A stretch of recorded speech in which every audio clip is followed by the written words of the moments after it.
আসসালামু আলাইকুম ওরহমতুল্লাহি ওবরাকাতুহ। এই মুহূর্তে আমি আছি আমাদের সিদুরপুর, আমাদের বিগফিল যেখানে আছে ওখানে আছি। এই রাত্রে এই সুন্দর পরিবেশটা আসলে খুবই সুন্দর। এই ঝিকিমিকি আলো, তো এই সুন্দর পরিবেশে একটা কথা বলতে চাচ্ছি, সেটি হচ্ছে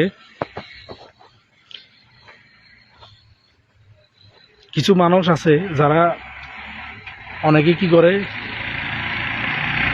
অন্যের দোষ দোষ ধরে, অন্যের কি হয়েছে, অন্যের এটা হয়েছে, অন্যের সেটা হয়েছে, আরও কত কিছু হয়েছে, মানে অন্যের নিয়ে ব্যস্ত। এমন কিছু মানুষ আমাদের আত্মীয় স্বজন, বন্ধুবান্ধব, পাড়া প্রতিবেশীর মধ্যে অনেকে আমি দেখি এই উপদেশ দেয়, ওই উপদেশ দেয়, অথচ নিজের মধ্যে কিছুই নেই।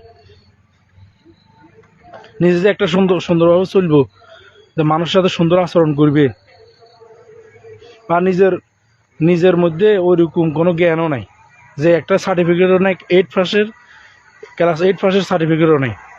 তো ওইসব মানুষগুলো আমাদের সমাজে প্রতিনিয়ত বিরাজমান।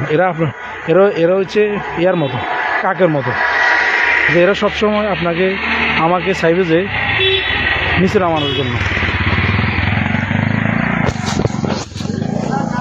এরা সবসময় মানুষকে ছোট করে কথা বলে এবং অন্যকে নিচে নামানোর জন্য চেষ্টা করে। কাক যেমন সবসময় ঈগল পাখির সাথে টক্কর দিতে চায়, কিন্তু কখনো টক্কর দিয়ে পারে না। তো এটাই বলতে চাচ্ছি, ঈগল পাখি একটা সময় ঈগল পাখিকে খুঁজতে যায়, দৌড়াইতে চায়, কিন্তু ঈগল পাখি কী করে, ঈগল পাখি যখন যত উপরে উঠে যায়, কাকও উপরে উঠে। একটা সময় ঈগল পাখি অনেক ম্যাগের ভিতরে ঢুকে যায়, কিন্তু কাক ওখান থেকে পড়ে যায়। তো এসব দুষ্কৃতী মানুষ থেকে আসলে এদের থেকে দূরে থাকাই উচিত। এরা কখনো মানুষের ভালো চায় না।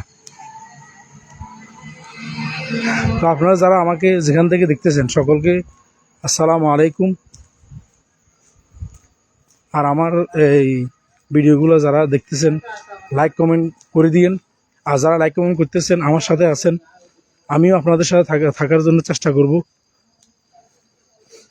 আসসালামু আলাইকুম রহমতুল্লাহ।